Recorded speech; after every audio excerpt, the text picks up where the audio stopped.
You might notice there at the bottom of your screen, we do have a few school delays to get things started here on Monday. We know we've got the continuing flooding in some rural areas, and we even have some fog this morning. And some of the kids just going to e-learning today, and a lot of folks probably wishing they could do their job the same way, because some of the morning commute is going to be a little tricky, Lindsay. We have the most bizarre combination of things right now. Don't we always? This is just rare. What we've got, the flood warnings going to be in effect. We just had a dense fog advisory issued for parts of central Indiana. Then we have a freeze warning that's going to go into effect tonight. So just a lot going on. We're going to start. This is terrible. I April know. Fools is what it is. This whole month is just, So far, it has been a wild start to the month, and now we're transitioning out of that wet pattern. Got a couple dry days, but we've got a lot of moisture close to the surface. That's translating into some dense fog. So this is new, just coming down from the National Weather Service. Dense fog advisory going to be in effect for Morgan, Johnson County, down into Monroe and Brown County through 10 o'clock this morning, along and south of I-70 and kind of along that 69 corridor. Visibility down to 1 mile in Bloomington. So basically this entire stretch, and even over near Richmond, even though you're not technically in that dense fog advisory, your visibility has been near zero for the past couple of hours. So we know we get into some more rural and kind of low-lying locations, and that's where that dense fog is going to settle in. We're also talking about some much cooler temperatures out there right now. We have fallen off by 11 degrees here in Indy from this time yesterday. That puts basically all of us right there at that freezing mark. Now we're getting the day started. Once we can get some of this fog to mix out, we're going to see a decent amount of sunshine to get the day underway. Then temperatures rebound to the low 50s earlier in the afternoon. We've got a late afternoon, mainly dry cold front that's going to quickly drop the temperature off. Also bring in perhaps a stray mixed shower, although most of us kind of miss out on that. It's going to be pretty hit and miss.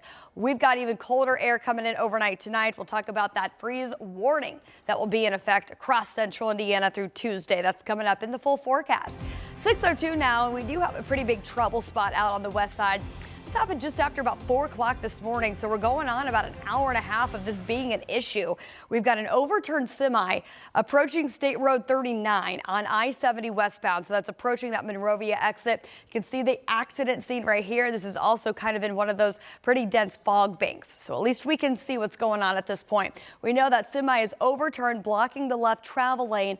That is creating pretty big backups now on I-70 westbound. You can see that traffic extending all the way back, approaching near that Plainfield exit. So we're going to monitor this for you as the delay is likely to build. You can see we are in the red right here.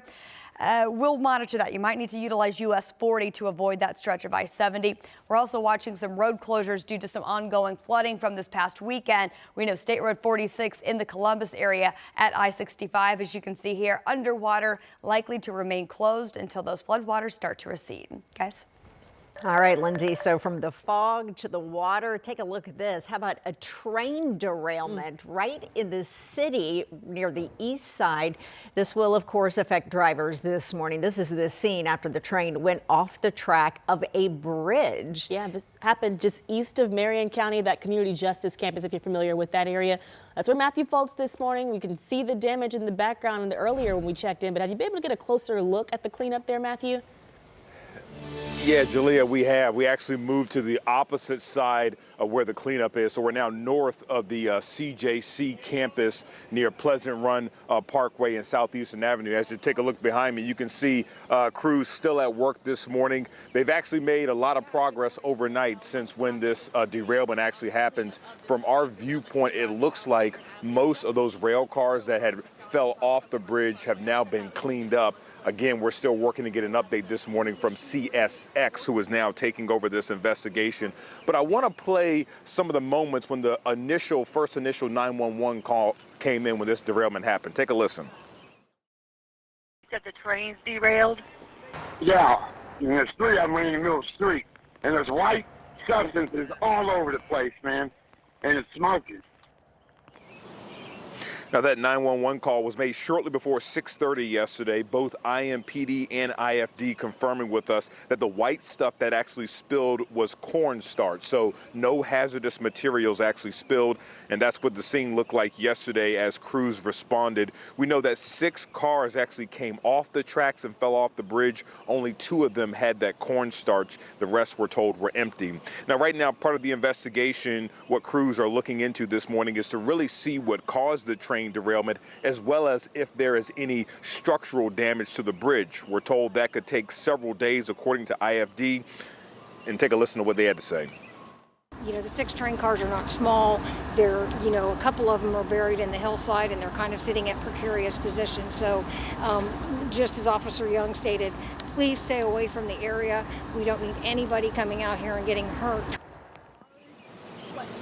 Now, again, back here live on the scene, you can see crews still at work, working to clean up. We do know that NDOT as well as DPW will be coming out to take a look at the bridge as well as the road to see if there's any damage to both of those once all of this cleanup process has been done with. But again, as you head out on your morning commute this morning, keep in mind Southeastern Avenue will be closed between Sherman Drive as well as Pleasant Run Parkway over by the McDonald's and CJC building. So Julia and Jalea will continue to work to see if we can get more information on exactly what caused this derailment to happen.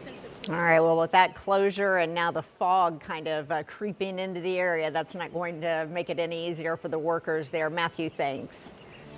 On New This Morning, Metro Police say a 15-year-old is now under arrest in connection with that triple shooting inside of a home over the weekend. That teenager is now facing a preliminary charge of murder. We now know 2 people were killed and another was injured. This happened on 27th Street, a couple blocks from Riverside Park. That's where police believe this crime started. Well, 1 person died at the hospital. The other was pronounced dead at the crime scene. And Metro Police are saying that some sort of disturbance is what led up to this shooting inside of the house, although we don't know how many people were in the home when the shooting happened. Metro Police have also not released any age of the victims just yet, but we are expecting to get more information just as we've now learned about the suspect in this case a little later this morning. Well, we've talked a lot about the flooding around Indiana and other parts of the country. Look at this drone video from Shelby County in Indiana. Incredible images of an insulation plant here in Shelbyville, basically just surrounded by these floodwaters. The parking lot, in fact, looking like a lake. And all weekend long, flooding has had a very serious impact on that area in Shelby County. Well, the Swift Water Rescue Team has responded to more than 15 calls for rescues or evacuations so far, saving people and pets from high water.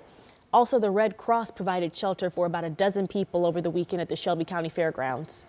A rescue team here yesterday asking if there's anything we can, do for you. And I said, that's wonderful that you even stopped by here.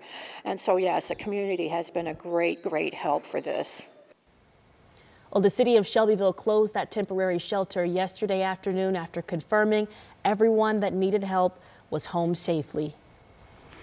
And in Bartholomew County this morning, take a look at this dangerous flooding. Some major roads shut down this morning. This is, you probably can't tell, but it is in Columbus, State Road 46, right there near I-65.